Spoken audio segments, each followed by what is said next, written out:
just the warrior of fighting, so all that to say that warrior to wealth is not just about money. It's about transformation. It's about taking the mentality that's helped you survive hard seasons, pain, struggle, fear, failure, brokenness, all the things that I experienced, and redirecting that same grit into building, purpose, freedom, family, as you hear, legacy. That's one of the things I'm doing now. A warrior fights battle. Wealth is what happens when the warrior leans or learns discipline, stewardship, knows who they are. The identity is so key of knowing who you are and your purpose that God has put you here on earth for. And then having a vision. Real wealth is having peace in your home, purpose in your work, time with your family, strong faith, the ability to help others win. And so that's warrior to wealth. One. Welcome back to the Massive Passive Cash Flow Podcast. I'm Gary Wilson, your host. I'm so glad to have you back listening to the show, or in some cases you're watching this in recorded mode and you're getting the video as well. So good kudos to you. We got a great guest today, John Berryhill from Northern Alabama. We're just shooting the breeze a little bit about the good old days and down in Alabama. I've been there quite a bit, eating food there, did business there, taught classes there, stayed overnight there, had a date there. I had a date in Birmingham in the last year. So about that. But in any case, awesome. John, I just want to say thank you for joining us. I love your background. I can't wait for everybody to listen to this podcast, man. Yeah, well, thank you so much. It's an honor to be here and talk with you, Gary. You got it. And your background as well. Oh, thanks. Yeah, when you live long enough, you eventually, you do a few things right, So there you go. I appreciate that. Well, what I'll do is I want to start at the beginning. So I want people to really feel your story, because if they understand that, the rest of it is going to make sense. But number one, number two is people are going to be able to see themselves in that story, and they're going to, because everybody, you live long enough, you start to accumulate some bumps and bruises. But you know what? You live to fight another day, and every day is a brand new opportunity for discovery and starting a new journey, finishing one journey, inspiration. Life can be as wonderful as you make it, and you get to choose in spite of your circumstances. So let's start there at the beginning, if you don't mind, John. Yeah. So, I came from a broken home. I've pretty much been on my own since I was 15 years old, living with friends, hanging out. I was a pretty decent athlete in high school. I was recruited by Gene Stallings at Alabama. Mississippi State sent me letters. I was dating this young lady who is now my wife of 30 years. I was dating her. She was the best thing that had been put into my life, and she made me want to be a better person. I had just gave my life to the Lord at 17 before we started dating, I was thankful for that, because she said, I wouldn't have ever dated you if you wouldn't have been a Christian. So, yeah. Of course, another thing I get to thank God for each and every day. So, from a broken home, decent athlete, but just did not have the grades. So her dad being a retired Army colonel and seeing this young man from a broken home, my fear was her parents wasn't going to think I was good enough for her. And so, when football wasn't going to be my route out, I chose the United States Army. I enlisted. I heard all this stuff about becoming an airborne ranger, a sniper, special forces, all that stuff. And I thought, you know what? I'm gonna go become an infantryman, and I'm gonna try and do everything I can in the military. And I'm gonna prove to her dad that he picked the right guy. So I enlisted. I went off to Fort Benning, Georgia. Enlisted. That's June of '96. I was at Fort Benning till November of '96 for all my training, infantry school, and everything. Got sent to Fort Riley, Kansas, 1st of the 41st Infantry Regiment, and was actually lined up to go to airborne school shortly after, but their orders got changed. And when I got back after Christmas vacation, they gave us about 10 days off. We got deployment orders to go to Bosnia. It was when the Bosnian War was going on, and we were going over there to enforce the peace. So that's what I did. I did, we got married right before I left. I told her, I said, hey, you want to get married, before I get deployed? And she agreed. So we got married. It was 19 years old, January of '97. And I shipped out to Bosnia, was there for about 10 months, stayed total of 7 years in the Army. That includes active duty, reserve, and some guard. I was an E5 sergeant when I got out. got into law enforcement, did that crazy stuff. We've had 6 kids along the way. I played some college football at University of North Alabama. At the age of 25, I walked on and played Wow. linebacker All because right. I didn't want to have any regrets to say, man, so I went on and played there for a little while and ended up finishing my degree with biology and chemistry degree, pre-med at Athens State University. Mhm. Quickly knew I had to get a job. I was going to go to medical school, but anyway, I got into sales by accident and saw that I was pretty good at it. And then decided that I wanted to take a leap of faith and start my own business. I started in the healthcare world, but Mhm.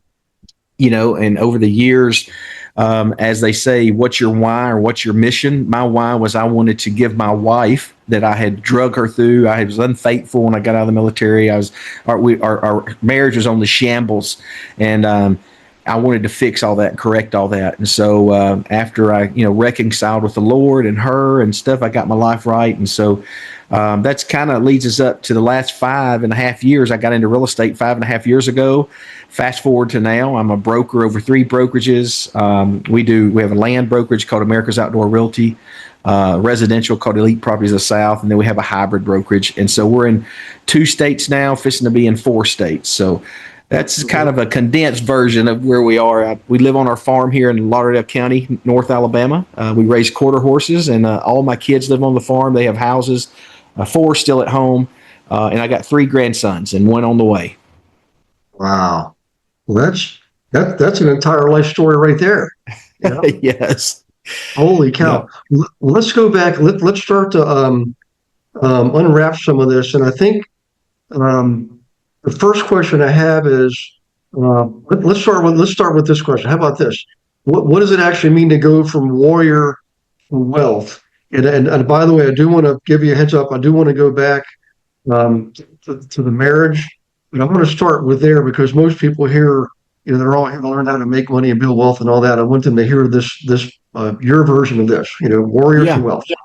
Yeah. So, when I got in the military, my identity of warrior started to latch on of achieving things. I think we started at Fort Benning, Georgia with 250 guys. And I think we ended up graduating infantry school with like 106. So over Yeah. 50% and that was in the mid 90s when it was rough. It was rough at Fort Benning. So, I Yeah. knew then that I was a warrior. I played linebacker in high school. And so, just the warrior of fighting, so all that to say that warrior to wealth is not just about money. It's about transformation. It's about taking the mentality that's helped you survive hard seasons, pain, struggles, fear, failure, brokenness, all the things that I experienced, and redirecting that same grit into building, purpose, freedom, family, as you hear, legacy. That's one of the things I'm doing now. A warrior fights battle. Wealth is what happens when the warrior leans or learns discipline, stewardship, knows who they are. The identity is so key of knowing who you are and your purpose that God has put you here on earth for, and then having a vision. Real wealth is having peace in your home, purpose in your work, time with your family, strong faith, the ability to help others win. And so that's warrior to wealth. Hey there, did you know you can join a free real estate mastermind session every Monday night? It's called Monday Night Live, and it kicks off at 7 p.m. Eastern. I'm Gary Wilson, and every week I host this live class, joined by investor agents from across the country and around the world. And here's the best part. No selling, no recruiting, just pure, actionable real estate education. Every Monday, we cover everything from the basics to advanced strategies. We even bring in expert guests once or twice a month. Topics like how to buy property using crypto, how AI is reshaping the real estate landscape, what the metaverse and blockchain mean for real estate deals today. Whether you're a new investor or a seasoned pro, you'll walk away with real value, and you'll have the chance to ask questions live, connect with others, and expand your network. Sound good? Then head over to realestatewithgarywilson.com. Click the Resources tab, select Monday Night Live, and you'll find recent replays plus a full schedule. You can register for any upcoming session, even weeks in advance. And if you're watching this on social media, just check the video description for the direct registration link. I'll see you Monday night. Bring your questions, your notepad, and your drive to grow. I look forward to connecting with you. Awesome. We appreciate that. Why do you think it is like your mindset, what you've learned in life and in the military, puts you in a strong position to be an action taker. Like you're taking meaningful disciplined action. So, but for people, you've seen people, that happens to me all the time. I see people, they're stuck. They're working hard, but it's really not a focused, disciplined, intentional type of effort. That's just my opinion. But why do you think so many people stay stuck, even though they really feel like they're working hard? Yeah, I've got 50 plus agents that I've recruited in just a few years' time. And, I just encourage them to listen. We can talk and think about something, but that's not the same thing as doing. And so, because, hard work still leaves you exhausted, I always say, and everybody's heard the saying, a discipline over motivation, because motivation eventually is going to fade. Most people aren't lazy either. Let me tell you the problem. Most people are undisciplined. They're distracted. They're wounded, or they're operating without structure. So they wait to, guess what? They're going to wait till they feel motivated to do anything. Well, we know how motivation, it comes and goes. So the ones that are disciplined, the ones that do it anyway, that make the hard decisions today and don't try to push it off tomorrow, they're the ones that are going to succeed. They're focusing on positivity. They've got their mind, they've got their belief in place. And so the reason people are stuck is because they've got those things, out of line, or they're just, not willing to put the discipline in, or, put some actions behind the thoughts and the talk. Yeah. Yeah. All right. I'll tell you what, I know it's going to probably feel like I'm jumping around here a little bit, but I want to build on that, but also I want to get back to your marriage when it comes to your identity. What happens when you get married, people create a new identity, the identity of the marriage. And over time, given long enough period of time, you start to lose more of your personal identity, and then your identity is the marriage. But aside from all that, in the beginning years, you had some struggles there. You actually just mentioned here, but what would you say? What did nearly losing your marriage? What did that teach you about success and identity? To me, when I think of a warrior, I think of a priest, I think of a king, and all those, you think of a king, he has a queen. You think of a warrior, they're usually fighting for their spouse and their family. And then a priest is someone that, knows the word of God. And so, during that time was a rough time. I wasn't intentional with my relationship with my wife. I wasn't disciplined in my marriage. I was disciplined in my training. I was disciplined in my work, but I was lacking over there at one of the most important things that I had, that God had blessed me with, and that was my marriage and the woman that had chose to spend her life with me. I always tell my wife, and I taught marriage classes for years. We taught for 10 or 12 years marriage classes, and I would tell other men, hey, that woman has chose you to be with you for the rest of your life. That is a huge honor. When I think about it, I'm like, who would choose Jonathan to be next to him and sleep next to him every night? That's pretty intense. So, I took that for granted. And so, I wanted to be intentional, which is one of the reasons I worked so hard to create wealth or legacy. We lived, when I got out of the Army, we could barely afford a 2-bedroom, 1-bath mobile home that we still own it today. It's on family land. We said we're going to keep it to remind us where we came from. And now we live on a couple 100-acre farm with 4 houses on the farm. We have, some beautiful quarter horses. We have quarter horses that are showing and performing over in Fort Worth, Texas today. Actually, we had one win some money last night. So, just being able to do that, that's been my why and my mission. And so, marriage is a huge part of who I am, because, even the Bible, the marriage is to resemble the Christian and Jesus. And so, I don't take that for granted anymore. Yeah. Yeah. I agree 100%. That was, but by the way, just to interject briefly, that was my challenge in my first marriage. Didn't make it, but really, I took my eye off the ball. I was focused so much on building the empire, and took the marriage for granted. I figured, well, the marriage is there, it's solid, but it's every day you wake up, you've got to earn your stripes, man, right? You got to earn your stripes, Rents due every day. Isn't that what they said? That's exactly right. That's it. So I learned my lesson. A public notice to everybody. I learned my lesson. But in any case, you and I both have mentioned the word discipline. He actually used the phrase discipline beats motivation. How do you actually build that into your life. Like, let's say somebody's approaching you and they're where you were, 20 years ago, 30 years ago, something like that. Like an example or a case study. How can they really, because here's what I find out with people. You can teach them, but they're not necessarily applying it all the time. And we want them to apply it. That's what we want. So, Mhm. but in any case, take her away. Otherwise, I'll keep rambling on. No, you're good. You're good. I enjoy hearing you, Gary. So, the big thing is you got to stop relying on feelings, emotions, especially in real estate. I've told all of our agents, I tell all my agents, listen, do not get emotional. You're representing a client. This other agent bringing you an offer, or vice versa, if you're taking them an offer, do not take it personal. And I think too many people have their feelings and emotions in with the business side. Now, we're supposed to make smart, sound, good decisions, but I think that's one. And then, discipline's built through repetition. Standards, routines. You get up in the military, you run every morning. Why do we do that? Because we want it to be natural. Do we get up every day in the Army and go, yes, I'm looking forward to running 5 miles this morning, and it's 10 degrees outside, and our first sergeant still made us wear little bitty shirts and little tight shorts. We're freezing our tail off. No, we did it because it's repetition. You've heard the saying, muscle memory. It's the same thing. So, routine, standards, keeping promises to yourself.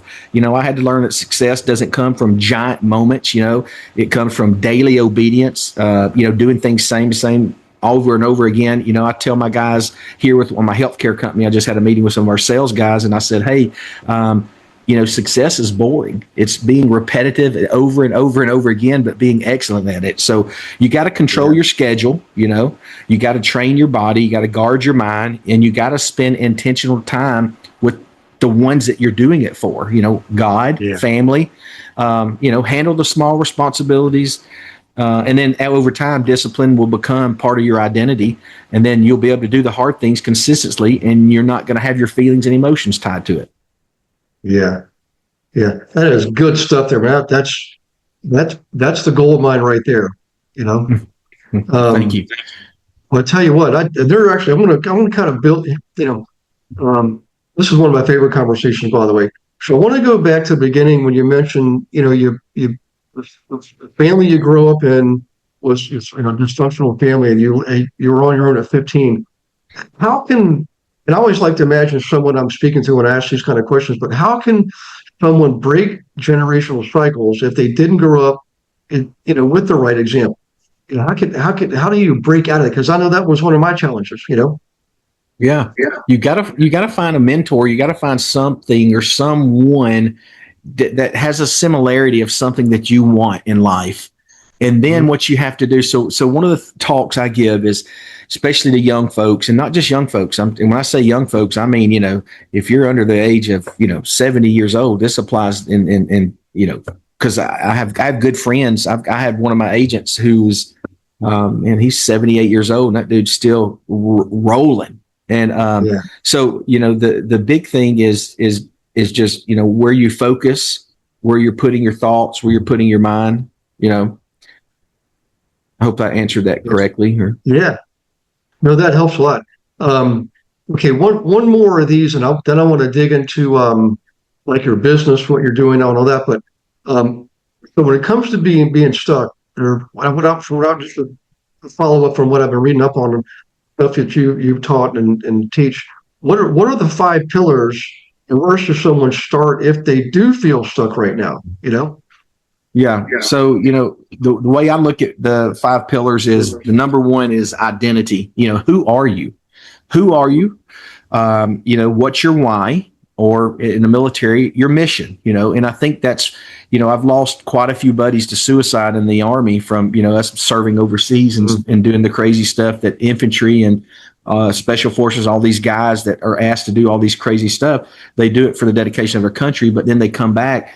And I think, we have a tendency to forget our mission, whether it's being a good Christian, whether it's being a good husband, good father. And so we just have to be able to put that in front of us each and every day, which ties to your identity, warrior to wealth. And again, wealth isn't about money. It's about living life on your own terms, being around the ones you love the most, I don't want to work more than I'm around my wife. I want to be around her more than anything. Right. The second pillar is discipline. Discipline beats motivation. We know that motivation will fade. Breaking, generational cycles, as I did, how to stop, repeating bad behaviors. Misalignment, making sure you're aligned with the right people. Put yourself in the rooms that you want to be. If you want to be a CEO, put yourself in the rooms with CEOs, guys that are successful, ladies that are successful. That's the main thing is identity, discipline, financial stability, time freedom, and the standards that, turn it into legacy. Because legacy is big on me now because, my identity over time has changed and it should. Yeah. My goals have changed. Therefore, I've had to adapt to my identity because now I have grandsons. Now I have 3 of my kids work for me full time. 2 of my in-laws work for me full time. So my son and his wife works for me. My daughter and her husband work for me. And my 21-year-old son, he works for me. And so I still have 4 at home. And I'll say Noah works for us too. He runs the farm. He's 18, just turned 19. He makes sure all the farm's up to date. And then my 16-year-old son, he rides our horses every other day. He makes sure they're fed. He grooms them.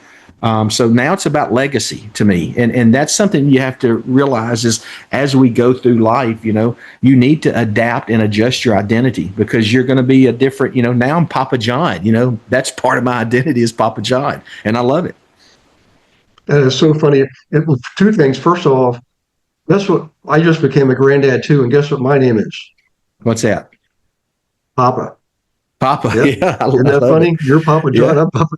And because normally it's granddad, grandpa, pap, that kind of thing. But now the other thing too is you change, your identity changes. And I just want to tell everybody when you become a grandparent, it's one of the most beautiful things in life. So when I first laid on my grandson, it was the most beautiful thing I've ever seen. I moved back up here to where my children are to be closer to my daughter and my grandson. I mean, that powerful, Yeah. And I'm so much more relaxed now. I mean, just amazing. But the legacy part, you're in that stage of life. You're a highly evolved human being, and you're self-actualized, and you have just everything you've got. So I want to switch gears and talk about the underlying business model. So we've got 3 different brokerages. I don't if you want to I want you to wrap that because a lot of our listeners, more and more, collectively are like agents, brokers, team leaders. And I want the consumers here to sue because if you're an investor, I don't care where you are, you need to be looking at Alabama. I'm telling you right now. Yeah, you're right. You're right. Yeah. So go ahead and unravel that a little bit, So, I got into real estate 5.5 years ago as an agent. I still own a healthcare company. I own a government contracting company, but those were running along real well. It was during COVID. I saw a commercial, this land real estate company, and I said, man, that'd be interesting. I wonder if I could apply all the stuff that I've done to grow these other businesses, if I could do that. And so I became an agent. Went to work for this company, was one of the top agents 2 years straight. I became a broker, was fixing to start. I started 2 of my own brokerages, and they recruited me. They said, hey, don't leave us, be our broker. So I was their broker. My first full year was broker of the year out of 100. I think it was 140 plus offices. I was broker of the year. I had recruited 24 agents to this brokerage in the first year. And anyway, it started going directions I didn't like. So I started my own land brokerage called America's Outdoor Realty. And so we have 3 brokerages. And let me explain that why. I'm an entrepreneur, and I like to think I think a little different than, everybody else. I'm trying to make things work. So I saw a problem with agents that, were getting started and they were paying, a lot of fees and a lot of this and a lot of that. And they would just shut down after 3-6 months of lack of success. So I started writing my agent blueprint playbook, which we advertise that on my Instagram page, John.Berryhill, Instagram. So I wanted a brokerage that didn't have no fees. So I started a brokerage. They're not part of the MLS. They're not part of the Realtors Association. A new agent or a seasoned agent that's maybe doing something different can park their license there. We'll talk about their goals. I treat every agent the same. We talk about their goals, where they want to go, how they want to do it. And so that's kind of the Berryhill group. That's where that is. It's a non-association, non-realtor, non-MLS brokerage. The second one is America's Outdoor Realty. We focus on land. We're on all the major land sites, land.com, LandWatch, all that stuff. We're partners with them. I think we've got a great platform. I think we're on over 80 something platforms. So if they list with us, their land goes on 80 something platforms. And we're about to be in 4 states. So we're growing. It's a newer company. And then the third one is your traditional, we're part of the MLSs. We're part of the Realtors Association. That's called Elite Properties of the South. And so I think of it as a menu to where maybe Berryhill Group's an incubation for, agents up and coming. And that's what's happened. I've had agents come with Berryhill Group because there's no fees. They can afford it because they're not having to pay nothing. And it's all based on their splits. And then they may graduate up and then go to Elite Properties of the South. Some of them I had one agent just here this year. She came over. She had been with a brokerage, 0 transactions. I think had been with them almost a year, paying office fees, all these fees monthly. And she heard about me and she came and talked to me. And I said, hey, here's the deal. Don't go inactive. Why don't you move your license to Berryhill Group if that's, because she was talking about coming to the traditional one. I said, there's no fees. I said, let me give you my blueprint playbook. My agents get the agent blueprint playbook for free. And I said, let me give you the blueprint playbook. Well, let me tell you this. Her first month with me, never closed a transaction. She closed 2 transactions. Nice. Second month, closed another transaction. Third month, she wanted to go flip back and graduate up to Elite Properties, become a realtor again, and be part of the MLS. She's got 4 or 5 transactions already in the pipeline right now. And so that's kind of why I did that. I wanted to have a menu of options for agents. I didn't want to just be the cookie cutter standard. I wanted it to be different. And so, that's why we're at 50 something agents. And I've got 10 or 12 agents in the pipeline wanting to come to one of our brokerages now. Yeah. There's so many parallels there. I built a brokerage years ago called Win Realty Advisors, and get this, I launched January, the first business day of January 2008, right when the recession was just going boom. Yeah. Just hanging down the tracks, and everybody thought it was nuts. But we had a lot of investor relationships. I was an investor. I still am an investor. So we started selling a lot of. We had already been selling a lot of REOs, a lot of bank-owned properties. So when the recession got going full swing, there was REOs coming out the wazoo. We sold thousands of them. So instead of us clamoring for listings and going, half the agents left the business. But what happened is the banks started calling us. And I don't mean just local banks. I mean, we got all the VA, FHA, Fannie Mae deals. We got Bank of America, Stewart Title, you name it, thousands of them. And it looked like I was some kind of a genius, but all it was I just happened to have the right model at the right time. So we grew awesome. 6-fold in the first 2 years of the recession. And guess what? I ended up with 50 agents. That's right. Oh, that's great. Yeah. Yeah. And then I was going through some life-changing events and thought, well, I'm going to merge it because I wanted to go back. I'm from Virginia. I want to go back to Virginia. I wasn't from Pennsylvania, and I needed more sunshine and some sand between my toes. And so I did that. And they said, well, we like to do that. We'd like you to train our people. Now you're doing what you're doing. I said, sounds good to me. I fell in love with it. Teaching is awesome, and it's just fulfilling. The people, you get phone calls weeks, months, years later, people calling up and saying, I just want to tell you that old trick you taught me about the booklet or the workshop or that famous letter you created. We're still using it today, and they're building teams and things like that. So it's an amazing feeling. But any case, what I want people to know is put yourself out there, have your vision. It's in grade school where it's told stop daydreaming. I was the worst daydreamer on the planet. My mind was never in school. But the thing is, it's an invaluable trait. So daydreaming is a good thing, guys. Have your dream, create your vision. If you're ever interested in a vision exercise, just let me know, look it up. I'll share the vision exercise with you. That's knowing what I know now, I'd paid $1 million for that process. I learned it 23 years ago.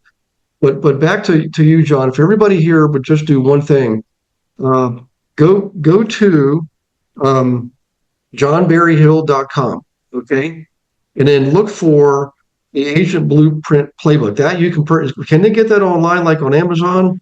So it's not on Amazon, but if they'll go to the johnberryhill.com, they can go to my Instagram page or my Facebook page, and it's on there. Yeah, they can message me. Also, put your email in the Warrior to Wealth so you can get some emails from me. But yeah, my biggest thing is what I tell folks is conversations create contracts. I make these shirts up for my agents. I'm a real estate agent. Ask me why. You want to create conversations with people. You don't want to be a secret 007 agent in this industry. You want to be a well-known agent in this industry. Right. And so if no one knows you exist in any business, then they can't do business with you. So, just words of encouragement is be visible, be present, be intentional. Yeah, I like it. Well, let me ask you this. I'm gonna put you on the spot a little bit here. I teach a class every Monday night called Monday Night Live, 7 p.m. Eastern, every single Monday, except for Easter, Christmas, and if anything, Labor Day, Memorial Day, and if 4th of July falls on a Monday. But for the most part, it's all year round. It's mostly agents, all different brokerages. It's not just the people on my team. Would you be interested in teaching a class for me? There's nobody pays anybody anything, but I think people would just love what you're doing, man. And I'd be honored to. well, I appreciate that. So here's the catch. Everybody listening now, this goes out to like almost 50 different countries. Come to Monday Night Live. Just go, you can Google it. You can go to globalinvestoragent.com and scroll down there. You'll see a way to register for Monday Night Live and pay attention for the schedule, and you'll see when John's going to teach. We'll get that figured out and we'll put it out there on the airways. But the thing about the class is for you, John, and for everybody listening is it's two directional. Podcast is one direction. You get to listen and we get to talk. In a class, man, you get to ask questions. And it is fun. And we got people from California to Maine. We get people in Canada, Hawaii, you name it. And everybody could benefit from your life experience and your graciousness to be able to teach, John. I really appreciate that. You dropped some golden nuggets today, dude. Big ones. Well, good deal. That's my whole goal is to create hope, and that's the reason I'm writing the book was to create hope and inspiration. I wish I could have had read this book in my first few years out and learned. I learned the hard way. I was broken. Fell on my face. My marriage everything was a wreck. I was just pure chaos, and man, I was thankful, just to lay on God. I was thankful to have a woman that would forgive me like my wife and come back and just like nothing had ever happened. We've been married for 30 years. I've got the best marriage now that I've ever could imagine. My big support channel, we have dinner probably 4 nights a week with every one of my children's and their spouses and my grandkids on the farm. I'm telling you, I'm super thankful. I'm humbled by the blessings that the good Lord has allowed me to live and still continue to experience, get to work with my kids every day, see my wife. We're taking my son, Micah, he turned 21. He works here in the office. We're taking him tonight to a Michelin star restaurant in Nashville because he loves to cook. So that's his little treat, his little birthday with me and his mom's going to take him. So, I'm just thankful for that. And I just want to encourage people out there, focus on the life that you want and put those actions and build discipline and structure around that. And you can get it. You can achieve it. I'm telling you, if this old country boy can, anybody can. Oh, yeah. Yeah, I agree 100%. If you looked at my background, I'm probably the least likely example of someone to be doing what I'm doing now. But you know what? I never gave up on my dream. A lot of days I had to get up and, fight when it's almost just operating on faith. That's what it was. Faith. I didn't have it. I was out of gas at some point. Yeah. And I thought, you know what else am I going to do? This was the only thing I enjoy. When I finally had that moment of surrender, when I realized I got to stop focusing on the pot of gold at the end of the rainbow and just focus on my next step. Just take the next step every single day. Things all of a sudden start to come together magically, It's an amazing thing. So, well, listen, I appreciate you, John, and I appreciate you listeners. If you could leave a review for this, I'm pretty sure you would agree you got some massive golden nuggets today. So leave a review. John and I both appreciate when you do that. And for everybody, God bless you and all your loved ones, and we will see you on the next Massive Passive Cash Flow podcast.